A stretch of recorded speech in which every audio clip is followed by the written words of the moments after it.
Men qo'lim bilan emas, tilim bilan, tishim bilan mana shu ishlab pul topyapman.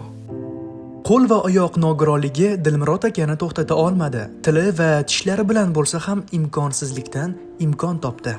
Boshida payanlik qilishlarni sekin-sekin o'rganganman. To'g'risi, qo'limda, oyog'imda kuydirib olishlar ham bo'lgan, bilmay bosib qolib. Tili orqali kelayotgan daromad kam emas. Bemalol bitta uyni qurib, bitkazishga yetib ortdi. Kuniga 200-300 topaman. Xudoga shukr, uy qurdim. Endi ko'pchiliklar aytadi, "Malades, zo'r bo'lding" deydi. Biz hatto deydi, bitta oshxona ham qura olmayapmiz deydi, sog'lomlar kelib. Hayotimdan roziman deydigan qahramonimiz ichki dunyosi boyligidan mamnun. Aka, bir bilasizmi, menda harakatlanmaydigan qo'l oyoq bo'lishi mumkin, lekin sof yurak bor, sof qalbim bor. Mana shu toza qalb o'zi uchun hamroh istaydi. Dilmurod aka tez orada turmush qurmoqchi. Endi o'shanga uylanishga harakat bor. Qiz tayyormi? Ko'z ostizga qo'ygani bormi? Xudo xohlasa chiqib qolar. Dilmurod akaning jasorati uchun bir dona like bosib qo'ying. O'z tilaklaringizni esa izohlarda yozing. Marhamat, to'liq videoni e'tiboringizga havola etamiz.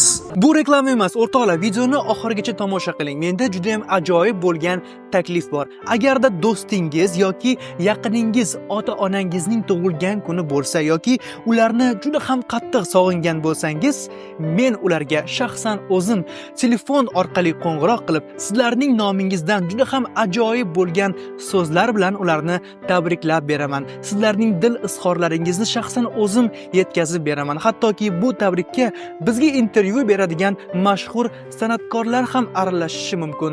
Assalomu alaykum. Tug'ilgan kunlaringiz muborak bo'lsin. Shukrona kunlaringiz muborak bo'lsin.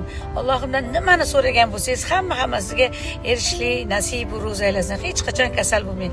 Hurmat bilan Isroil qizi Dilfuza. Sog' bo'ling, salomat bo'ling. Sizni tug'ilgan kuningiz bilan tabriklayman. Doim sog' salomat bo'ling. Sizga hurmat va ehtirom bilan Muhabbat Abdullayeva. Do'stlar, shirinliklar yeyilib ketiladi. Qimmatbaho sovg'alar ham bir kun kelib eskirishi mumkin yoki unutilib ketiladi. Lekin mening taklifim butun umr yoddan chiqmaydi. Ekraningizdagi raqamlarni saqlanib qiling va Telegramga menga yozing, shaxsan o'zim sizning buyurtmangizni qabul qilib olaman. Bu ustaxona Dilmurod akaga tegishli. Ular bu telefonlarni qo'llari bilan emas, balki tishi va tili bilan tuzatadi. Hayot Dilmurod akani imkoniyatini cheklagan bo'lishiga qaramasdan, ular sinovlarda sinmadi, balki hayotdan imkoniyat topib, oldinga qarata qadam bosdi. Qayerdan keldi bu g'oya? O'zi qiziqishingiz bor edi, to'g'rimi? O'zim qiziqishim bor edi. Ustalar kelardi uyimizga televizor tuzatishga. O'sha ustalarni qilgan ishlarini ko'rib, qattiq qiziqib qolganman. Shogirdlikka olasizmi deganimda, ular olishni xohlamagan. Keyin shu o'zim o'sha kerakli jihozlarini, apparatlarini olib, o'zim mustaqil boshlaganman. Qanaqa o'rgangansiz? Bu narsa qiyin-ku axir.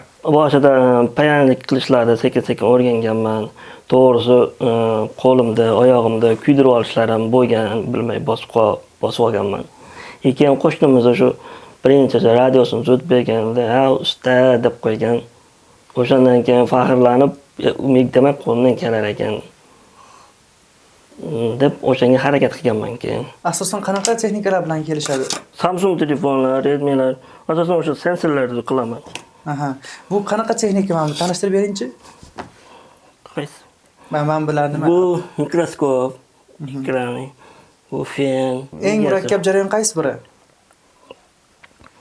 Eng murakkab joyi. Yo'q, murakkab joyi.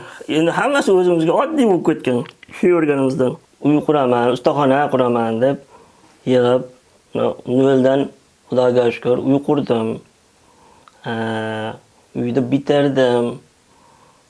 Xudoga shukr. Endi ko'pchiliklar aytadi,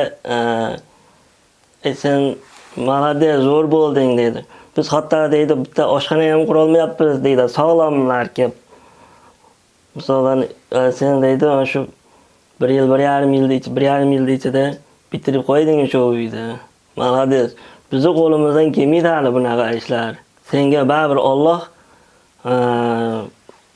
bergan qandaydir dedi. Shunga Xudoga shukr qilaman, shunchalik sog'lom odamlar menga kelib turib, ko'rib mendan ruhlanib boshqacha bo'lib ketishiga baribir ta'sirlanaman.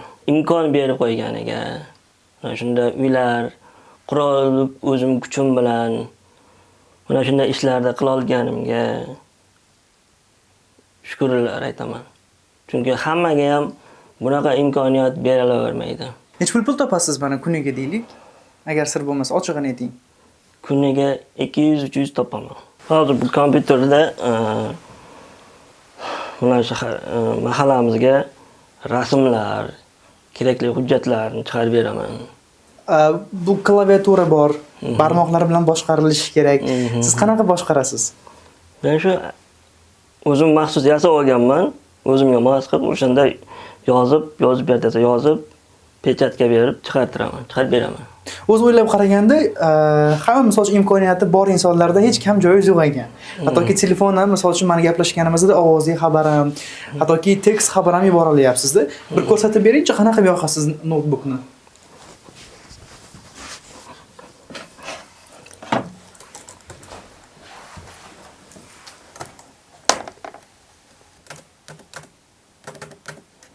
Endi o'shanga uylanishga harakat bor. Qiz tayyormi? Ko'z ostizga olib qo'ygani bormi? Xudo xohlasa chiqib qolar. Qanaqa bo'lishni xohlaysiz? Qanday qiz bo'lishni xohlaysiz?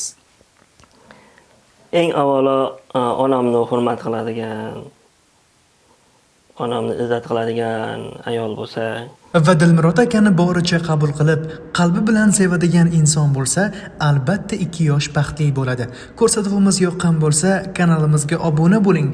Oramizdagi sinovlarda sinmay kelayotganlarni ko'rsatishda davom etamiz. Sog' bo'ling, omon bo'ling.